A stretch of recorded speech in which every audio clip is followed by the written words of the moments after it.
স্বামী উঠতে পারে না, আমার স্বামী নরম জিনিস ছাড়া ধরতে পারে না, আমার স্বামী শান্তি, আসলে শান্তি তো ঘরে নয়, কথা বলেন না কে?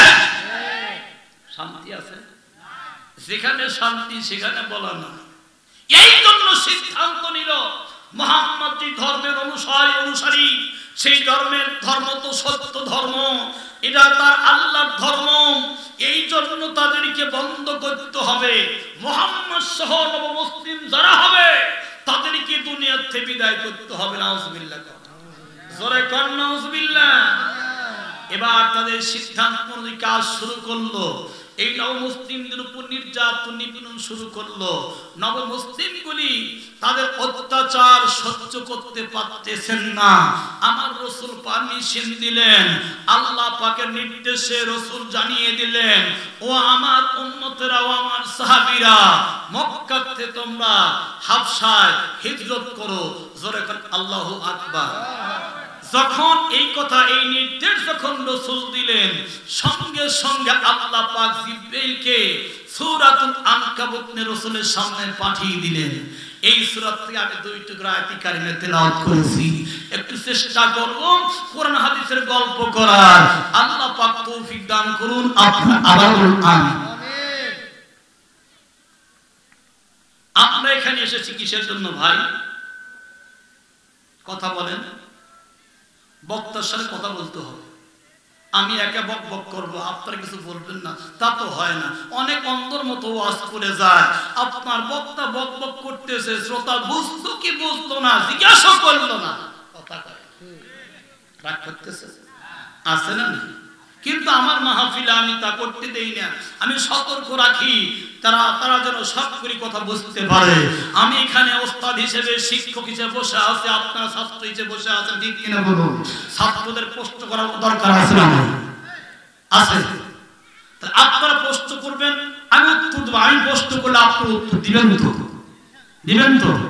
হাত নাড়ায় বলেন দেবো ইনশাআল্লাহ।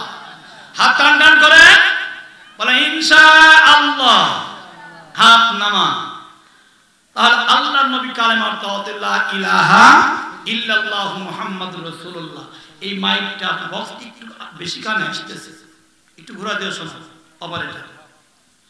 আল্লাহর নবী আখিরি জামানার পয়গম্বর মুহাম্মদ মুস্তাফা সাল্লাল্লাহু আলাইহি ওয়াসাল্লাম কালেমার দাওয়াত দিল। আমার নবী লা ইলাহা ইল্লাল্লাহ দাওয়াত দেয়, কালেমার দাওয়াত দেয়। নবীর কাজ হলো কালেমার দাওয়াত দেওয়া, রাসূলের কাজ হলো কালেমার দাওয়াত দেওয়া। আমার নবী কালেমার দাওয়াত দিল। লক্ষ্য করা গেল কিছু মানুষ অসহায় দুর্বল মানুষ কালেমা পড়ে মুসলমান হলো। জোরে কোন মারহাবা। হয় নাই? জোরে কোন মারহাবা। এবার কালেমার দাওয়াত দেয়। বন্ধুগণ আমার, ভাইরা আমার, মুসলমান হওয়া শুরু করেছে। আমার নবী দায়িত্ব দিয়েছে একটা, সেটা হলো কালেমার দাওয়াত দিতে হবে কবুল করার মালিককে। আল্লাহ।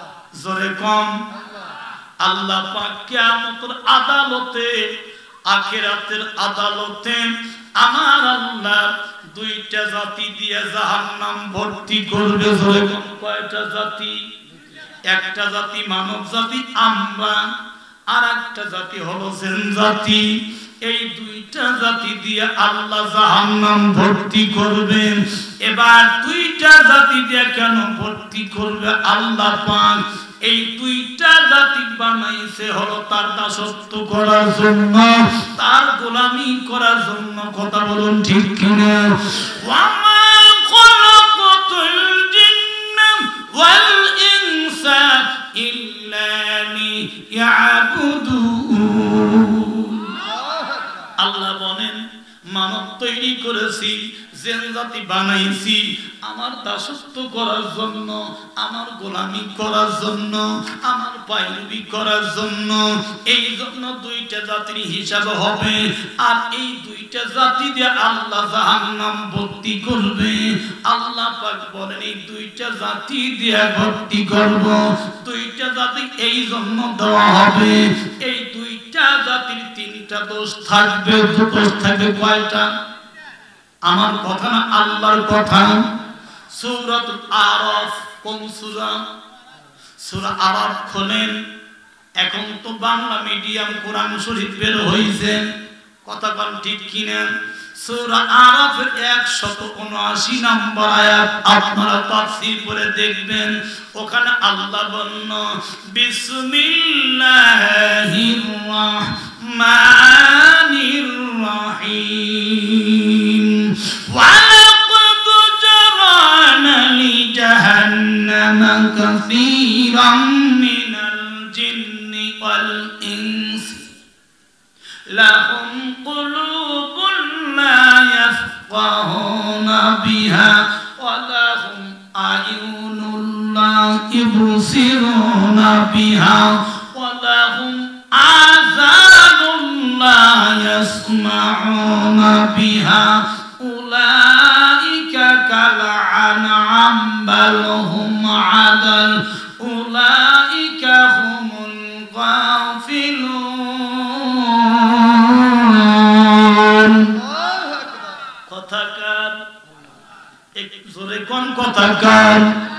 পরিবেশ সুন্দর, আপনাদের পরিবেশ দেখে এবং আপনাদের মন মানুষের দিকে আমার অন্তরটা ভরে গেছে, মনে হয় সারা রাত ওয়াজ করি। সুবহানাল্লাহ। আপনাদের ব্যবহার দেখে আমি মন্তব্য করেছি এগুলি সব জান্নাতে যাবে। সুবহানাল্লাহ। আল্লাহুম্মা জোরে মারা লাগবে না হলে কেসে وعلى آل سيدنا مولانا محمد هينا زور سور محبت پوری اللهم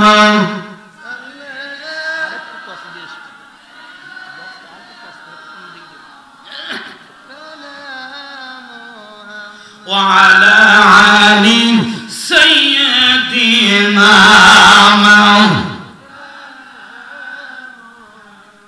সালাতু সালাম জানাই দরুদ সালাম জানাই নবীজির উপরে দয়াল নবী গো আমরা গুনাহগার। বলা যাবে তোমার সাথে?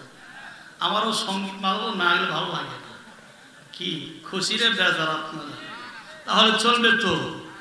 সালাতু সালাম জানাই দরুদ সালাম জানাই নবীজির উপরে দয়াল নবী গো আমরা গুনাহগার জোরে আমরা গুনাহগার দয়াল আমরা গুনাহগার দয়াল নবী গো আমরা গুনাহগার। সালাতু সালাম জানাই দরুদ আপনার উপরে দয়াল নবী গো তুমি তো আল্লাহর বন্ধু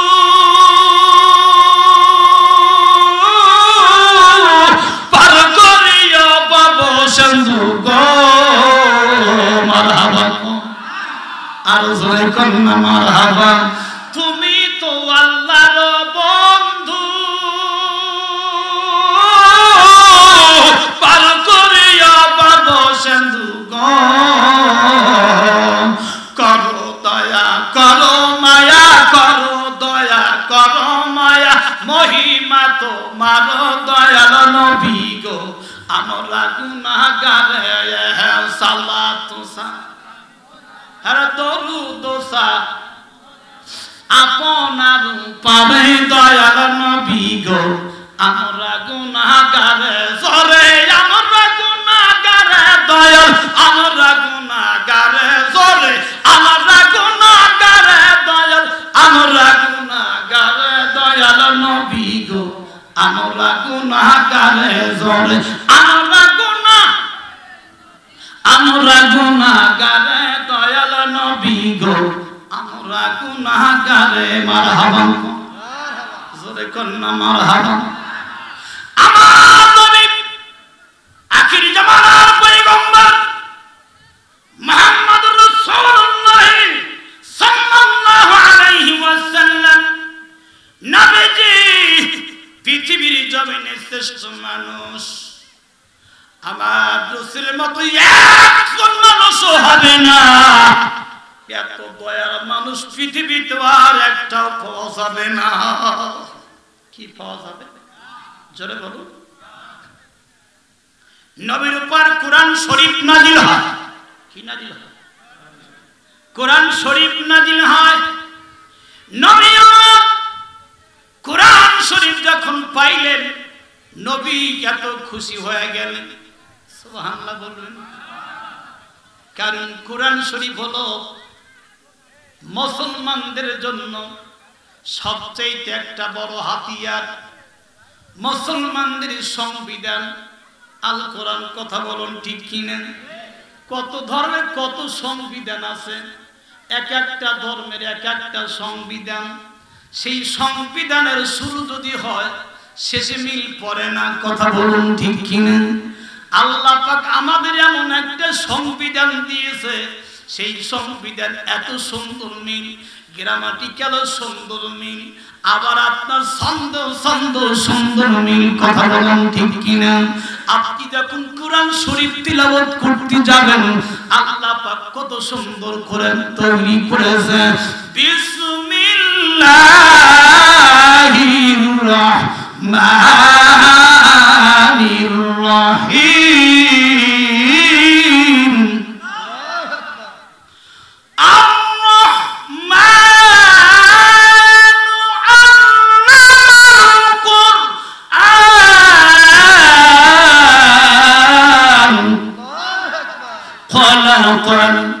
الإنسان علمه البيان।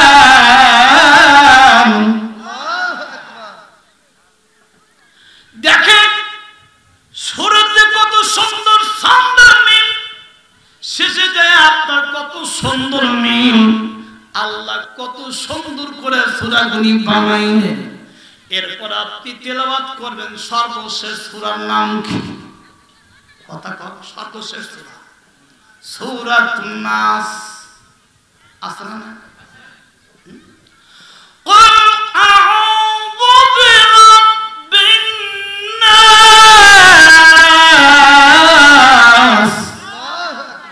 মালিকিন নাস ইলাহিন নাস মিন শাররিল ওয়াসওয়াসিল খান্নাস আল্লাযী ইউওয়াসবিসু ফী সুদুরিন নাস মিনাল জিন্নাতি ওয়ান নাস।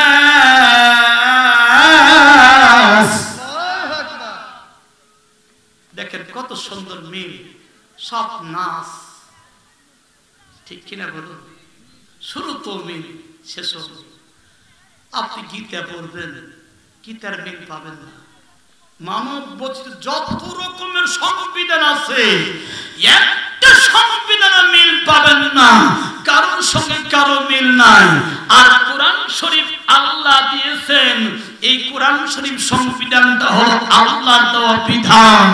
আপনার সর্ব জায়গায় এর মিল আছে। জোরে আল্লাহু আকবার। আর শুনতো মজা, একই সূরা দৈনিক পড়ি, প্রত্যেক দিন পড়ি। যে সূরা ফাতিহা আমরা নামাজের শুরুতে পড়ি, কোনো বিরক্তি নাই।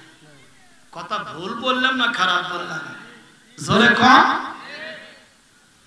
বাজান আমার ভাইরা লক্ষ্য করুন, নবীর উপর কোরআন শরীফ নাযিল হয়। আর নবীজি কালেমার দাওয়াত দেয়, লা ইলাহা ইল্লাল্লাহ দাওয়াত দেয়। নবীজি তার দায়িত্ব পালন করতে লাগলেন। কিন্তু সব মুসলমানের ভাগ্যে জোটে নাই, সব মানুষের ভাগ্যে জোটে নাই মুসলমান হওয়া। কোরআনের পক্ষে আসা, কথা বলুন ঠিক কিনা? সব মানুষকে আল্লাহ কবুল করে নাই। মাহফিলে সব মানুষ কবুল হবে না। আল্লাহর কসম করে বলছি, মাহফিলটা জান্নাতি মাহফিল। সবাই সামিয়ানার নিচে এসে বসবে, মা বোনদের জন্য প্যান্ডেল করা হয়েছে, অথবা অনেক মা বোনেরা আমার তো প্রত্যেকদিন মাহফিল ইনশাআল্লাহ লক্ষ্য করেছি বিভিন্ন জায়গায় 10 জন 20 জন করে মানুষ, মহিলা মানুষ বসে বসে শুনছে, সেটাও প্যান্ডেল, সেটাও কি এখানে আসা সম্ভব হয় নাই, আল্লাহ ওদের ওখানেই কবুল করেছেন। সুবহানাল্লাহ।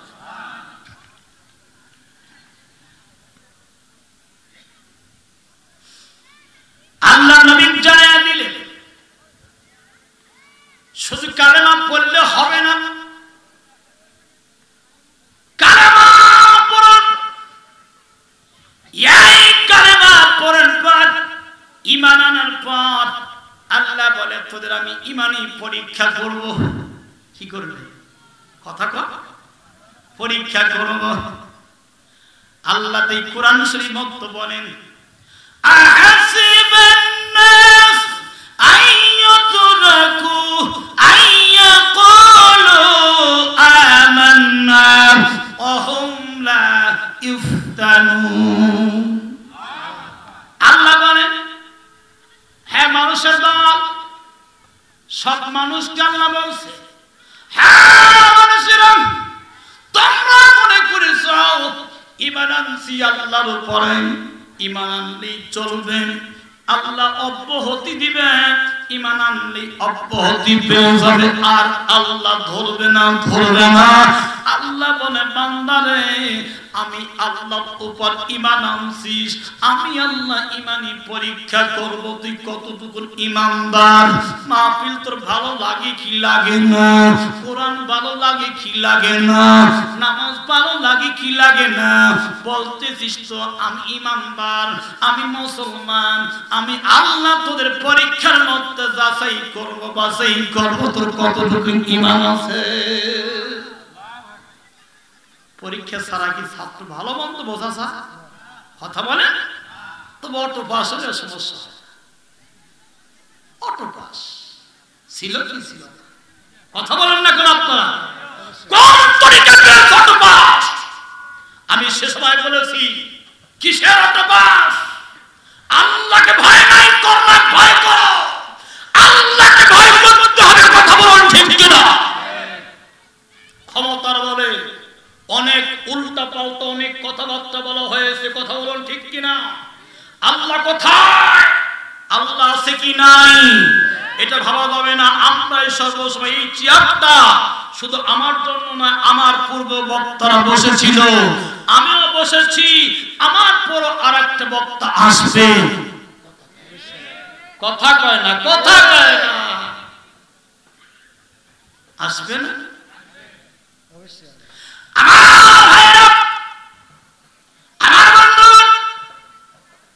ক্ষমতা চিরদিন থাকে না, চিরদিন থাকে না। এটা যারা ভাবনা চিন্তা ভাবনা করে এরা হলো মূর্খ। এরা কি জোরে কম? এটা মূর্খ। সেটা আমি হয় আর আপনি হন, যেই হয় না কেন, এটা ভাবনা করা চিন্তা করা একটা মূর্খতা। কথা কয় না? মূর্খতা। এটা চলবে না, বরং আল্লাহর প্রতি আস্থা রাখতে হবে। আল্লাহ আছেন, আল্লাহ পাক কতক্ষণ রাখবে আল্লাহ ভালো জানে। আমি ভালো কিছু করতে পারলে আমাকে আল্লাহ পাক বেশি দিন রাখতে পারে। আমি ভালো ওয়াজ করতে পারলে সিয়ারটা একটু সভাপতি সাহেব বলবে হুজুর আরো 5 মিনিট করে। কথা কয় বলবে না? আর যদি কণ্ঠ বসে যায়,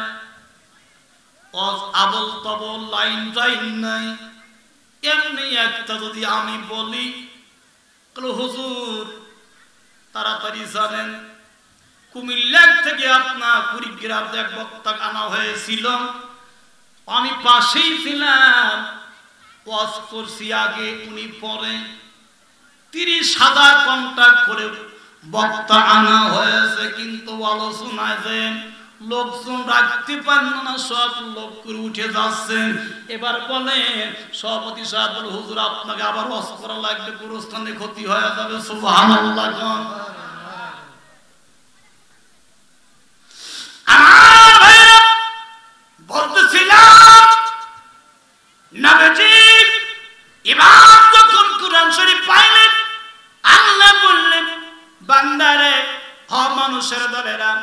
তোমরা ঈমান আনছো আল্লাহর উপরে, লা ইলাহা ইল্লাল্লাহ স্বীকার করে নিয়েছো। এখন আমি আল্লাহ পরীক্ষা করব তুমি কতটুকু ঈমানদার। ঈমানি পরীক্ষা ছাড়া মুসলমান যাচাই করা যায় না। ছাত্র জীবন ভালো মন্দর পরিচয় থাকে না, ওইরকম পরীক্ষা ছাড়া, ঈমানি পরীক্ষা ছাড়া মুসলমান তুমি কয় নাম্বার মুসলমান এটা জাস্টিফাই করা যাবে না। জোরে বলুন কথা ঠিক কিনা? একটু দরুদ শরীফ পড়ি। আল্লাহুম্মা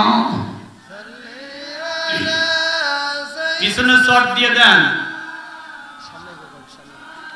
আর সামনে প্রাগায় বসেন।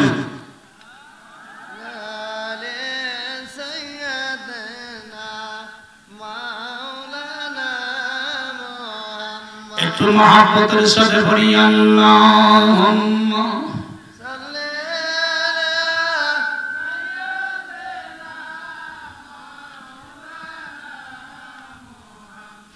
وعلى آل سيدنا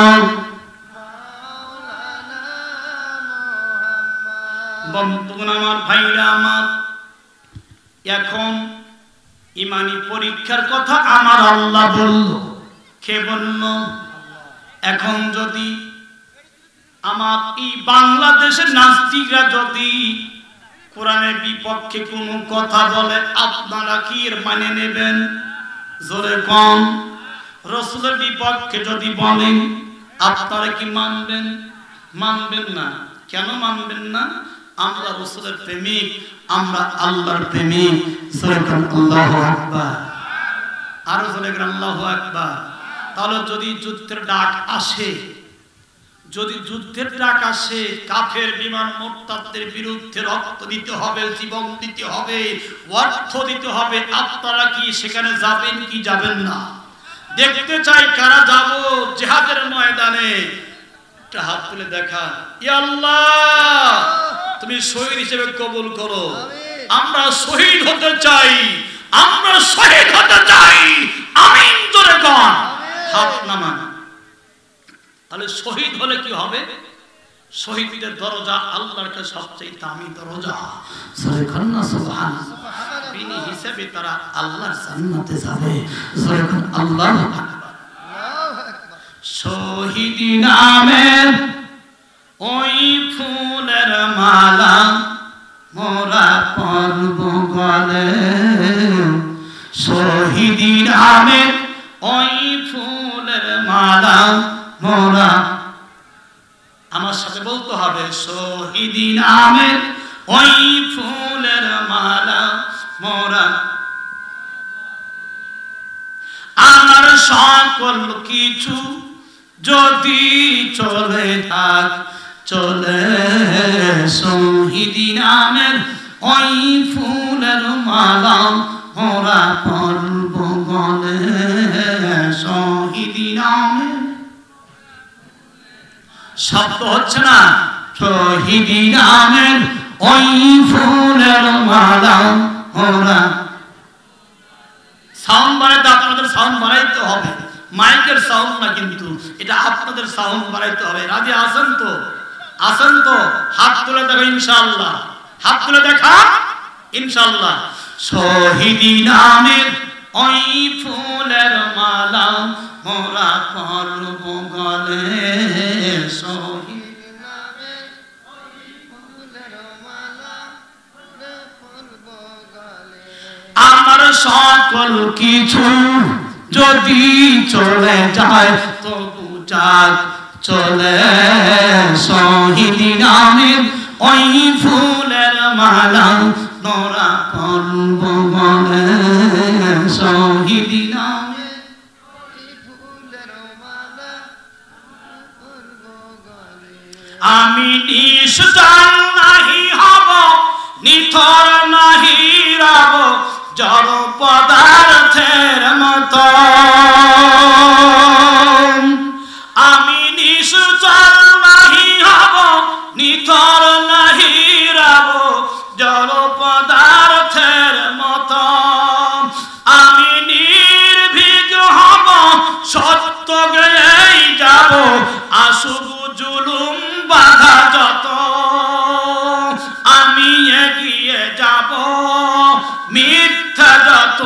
সব পায়ে ধরে শহীদ নামে ওই ফুলের মালা মোরা পরব গলে শহীদ নামে ওই ফুলের মালা মোরা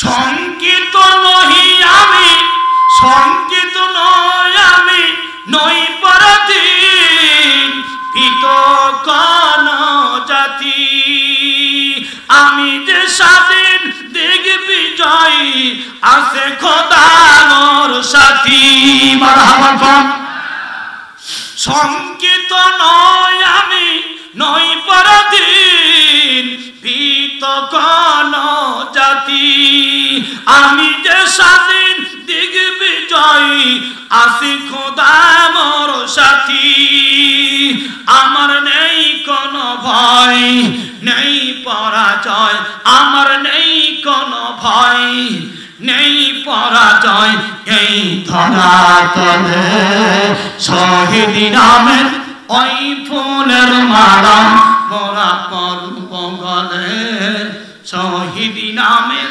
ওই ফুলের মালা মোরা পরব গলে আমার সকল কিছু যদি চলে যায় তবু যাক চলে আমার সকল কিছু যদি চলে যায় তবু যাক চলে শহীদ নামে ওই ফুলের মালা মোরা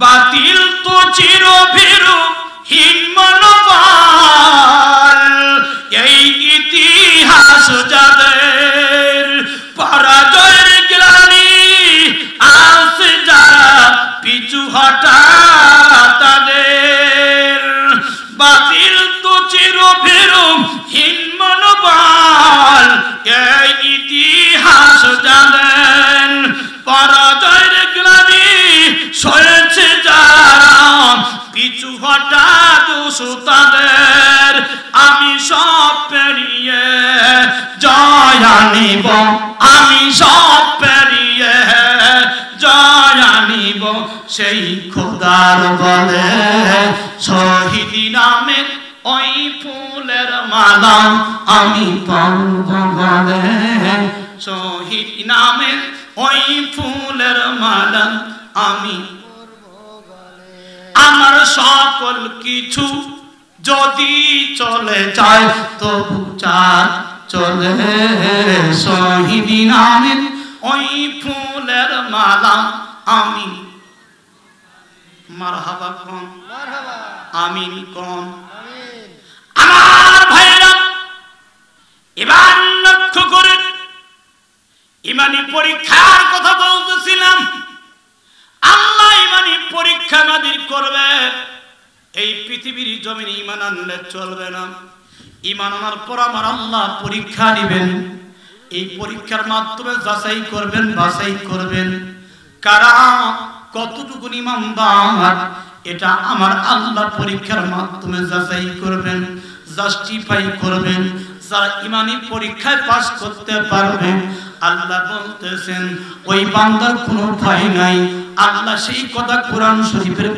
মধ্যে বলে দিলেন ওয়া কুসিরু বিল জান্নাতিল্লাতি কুনতুম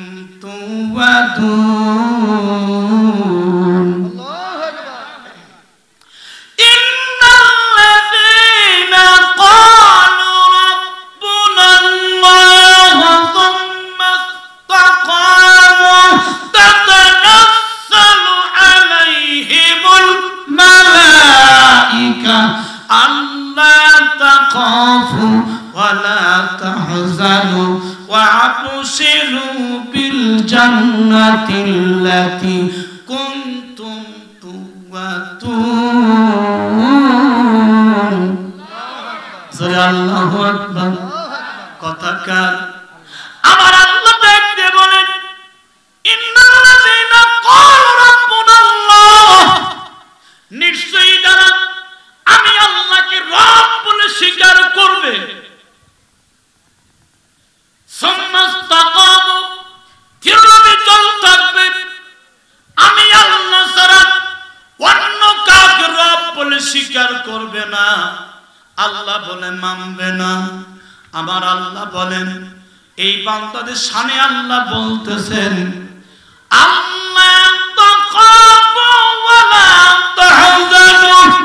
এদের কোনো ভয় নাই, কোনো চিন্তা নাই। আল্লাহ বলেন, ওয়াবশিরু বিল জান্নাতিল্লাতী কুনতুম তুআদুন। আল্লাহ বলে ওদের জন্য, এই বান্দা বান্দির জন্য আমি আল্লাহ জান্নাতের শুভ সংবাদ কোরআন শরীফের মধ্য দিয়ে দিলাম। আল্লাহকে রব বলে স্বীকার যারা করবে, দৃঢ় অবিচল যারা থাকবে, এদের সাহায্য আল্লাহ দুনিয়াতেও করবে, আখিরাতেও করবে। আল্লাহ বলতে, তাতানাজ্জালু আলাইহিমুল মালায়েকা, এই বান্দা বান্দি বিপদে মুসিবতে পড়লে আমি আল্লাহ ফেরেশতার দ্বারা সাহায্য করি। আল্লাহু আকবার বলে। সাহায্য করেন কে? আল্লাহ। ফেরেশতার দ্বারা আমি সাহায্য করি। এদের কোনো ভয় নাই, কোনো চিন্তা নাই। এদের জান্নাতের শুভ সংবাদ আমি আমার কিতাবুল্লাহর মধ্যে দিলাম। সূরা কাউসার। লক্ষ্য করুন, এবার আল্লাহ পরীক্ষা করলেন হযরত আইয়ুব আলাইহিস সালামকে। পরীক্ষা করেছে, আপনার ইতিহাস জানেন। তার মধ্যে কিছু লুকায়িত আছে, সবগুলি বক্তারা বলে না, অনেকগুলি বাদ রেখে যায়। যেগুলি বাদ রেখে যায় ওইগুলো আমি বলার চেষ্টা করি। হযরত আইয়ুব আলাইহিস সালামকে যখন আপনার ওই 18 বছর পোকা যখন খাইলো, পোকায় খাওয়ার পর 4টা স্ত্রী ছিল, 4 জন স্ত্রী ছিল। 3 জন স্ত্রী ভাগায় চলে গেল, দুর্গন্ধ সহ্য করতে পারে না। এবার একমাত্র স্ত্রী রয়ে গেল, তিনি হলেন হযরতে রহিমা। জোরে কোন মারহাবা, আরো জোরে কোন না মারহাবা। রহিমা হযরতে আইয়ুব নবীর সঙ্গে রয়ে গেলেন। নবী আইয়ুব আলাইহিস সালাম একটা গুহার মধ্যে লুকাইলেন, রহিমাকে নিয়ে সেখানে বাস করে। এবার রহিমা আলাইহিস সালামকে নিয়ে যখন এবার গুহার মধ্যে বাস করে, পাহাড়ের গুহায় বাস করে, ওই জায়গায় দুর্গন্ধ থাকতে পারে না।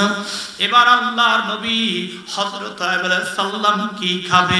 সমস্ত শরীরে পোকা লেগে গেছে, পোকায় খাইতে খাইতে সব শেষ করে দিয়েছে।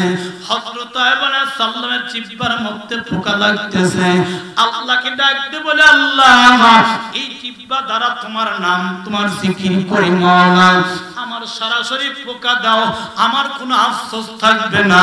কিন্তু জিহ্বার মধ্যে পোকা লেগে গেলে আমি আল্লাহ তোমার জিকির করতে পারবো না। কার জিকির? জিকির দরকার আছে না? আল্লাহ জিকির করতে পারবে না।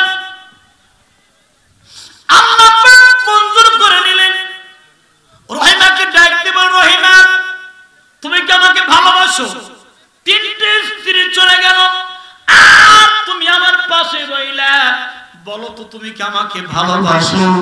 আপনি কি বলেন না আপনাকে ভালোবাসি কি বাসি না? সুবহানাল্লাহ, ভালোবাসি কি বাসি না?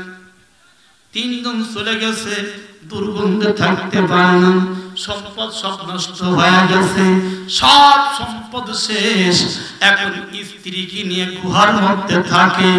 স্ত্রী এমন স্ত্রী সব ছাড়তে পারলো, কিন্তু রহিমাকে বলতে, রহিমা স্বামীকে বলতে পারে নাই। সুবহানাল্লাহ, জোরে কথা সুবহানাল্লাহ। আর বন্ধুগণ, আমার ভাইরা লক্ষ্য করুন, আমার মা বোনরা শুনুন, এমন স্ত্রী খাবার নাই, কি খাবার দেবে? এর মধ্যে পোকাগুলি পড়ে যায়। হযরত আইয়ুব আলাইহিস সালাম বলে, তুমি যখন আমাকে ভালোবাসো তাহলে তুমি একটা কাজ করো, আমার শরীরে পোকা যখন মাটিতে পড়ে যাবে, তোমার কাছে আমার দরখাস্ত, পোকাগুলি উঠায়া আমার শরীরের মধ্যে বসাইয়া দিবে। রহিমা স্বামীর শরীরে পোকা পড়ে যায়, আর পোকাগুলি এবার বসাইয়া দেয়। শুধু তাই নয়, হযরতে রহিমা আলাইহিস সালাম এবার স্বামী আয়ুব আলাইহিস সালাম তিনি সারা শরীর পোকা খেয়ে শেষ করে দিয়েছে, আপনার সারা শরীর ব্যথায় জর্জরিত। আর রহিমার চুল ছিল লম্বা, শুধুমাত্র চুল, হাতও পোকা। এবার ওই চুল ধরে ধরে হযরত আয়ুব আলাইহিস সালাম ওঠা বসা করতে। সুবহানাল্লাহ। কি পরীক্ষার মধ্যে আল্লাহ ফেলাই দিলেন। এবার গায়ের মধ্যে পোকা, খাবার নাই, কি খাবার খাবে? খাবার তো নাই, কি খাবার খাবে? এবার হযরত রহিম আলাইহিস সালাম স্বামীর অনুমতি নিয়া, পর্দা নিয়া, বোরকা নিয়া পাশের গ্রামে যাইতেন, মা বোনদের সঙ্গে কথা বলতেন, আমি কাজ করে দেব, বিনিময়ে কিছু খাবার আমাকে দিতে হবে। এবার খাবার নিয়ে এসে খাওয়ায়, কিন্তু লম্বা কথা সংক্ষেপ করে দিলাম, আপনাদের জানা ঘটনা আমি ওইটা বলতে যাব না। হযরত রহিম আলাইহিস সালাম হঠাৎ করে একদিন সারাদিন কাজ পাইলেন না, সারাদিন কাজ নাই, কাজ মিলল না। রহিম আলাইহিস সালাম এবার এক মাকে ডাক দিয়ে বলে, মা রে, ও মা, সারাটা দিন কর্ম পাইল ধরিয়া ওঠে আর চুল ধরিয়া এসে বসে সুন্দরী শুয়ে থাকে। আমার স্বামী এইটা চালাতে পারবে না, কিন্তু মেয়েটা দুষ্ট মেয়ে বলল না, চুল কেটে দিতে হবে, কেশ কেটে দিতে হবে। রহিম আলাইহিস সালাম কি বুঝাচ্ছে, তোমার স্বামী যদি খাবারই না পায় তাহলে তুমি কেশ দিয়েই বা কি করবে? অবশেষে কেশ তখন কেটে, কিন্তু কেশ কেটে যখন ওই মেয়েটিকে দিয়ে খাবার নিয়ে আসলো, আর বড় শয়তান আদব মুমিন, তিনি তো প্রকাশ্য শত্রু, ঠিক কিনা বলেন? ঠিক কিনা? আদব মুমিন শয়তান ইয়াদাদিল সুন্দর দরবেশ সেজে, কিতাবের মধ্যে লেখে দরবেশ সেজে আপনার হযরত আয়ুব আলাইহিস সালামের সামনে এসে হাজির হয়ে বলে, ও আয়ুব নবী, খোদায় কষ্ট করো, কষ্ট রোগে ভুগতেছো, যার কারণে এত কষ্ট করতে, সেই আবার দরবেশ সেজে এসে বলতেছে যে আমি দেখি আসলাম তোমার স্ত্রী চুরি করেছিল বলে তোমার স্ত্রী কেশ কেটে দিয়েছে। খাবার চুরি করছে, কি চুরি করছে? এবার স্বামীর খেদমতে যখন চলে আসলেন, আসার পর হযরত রহিমাকে দেখে আয়ুব আলাইহিস সালাম বলতেছে, রহিমা, আমি তোমাকে এই কথা বলি নাই, তোমাকে চুরি করে আমার খাবার আনতে হবে, কেন আনলেন? রহিম আলাইহিস সালাম কষ্ট নিয়া, রহিম আলাইহিস সালাম এবার পাহাড় আড়ালে একটু যায়, তিনি কাঁদতেছেন, স্বামীর জন্য এত কষ্ট করলাম আর স্বামী আমাকে চোর বলতেছে। স্বামীর সঙ্গে একটু অভিমান করে দূরে দাঁড়ায় আছে। এমন সময় যখন অভিমান করেছে, হযরত আয়ুব আলাইহিস সালাম আল্লাহর দরবারে দোয়া করতে লাগলেন, ও মাওলা, আমার স্বামী, আমার স্ত্রী আমাকে দূরে চলে গেল, রাগ করে কোথায় যেন চলে গেল, আল্লাহ, আমার স্ত্রী কোথায় গেল জানি না, ও মাওলা, আমার সারা শরীরের মধ্যে পোকা ঢুকে গেছে, আমি কষ্ট সহ্য করতে পারতেছি না, আল্লাহ একটা ব্যবস্থা করো। এমন করে মোনাজাত করতে করতে আপনার এবার আল্লাহ আজরাইল জিবরাইলকে পাঠিয়ে দিয়েছে। চলে কন্যা সুবহানাল্লাহ।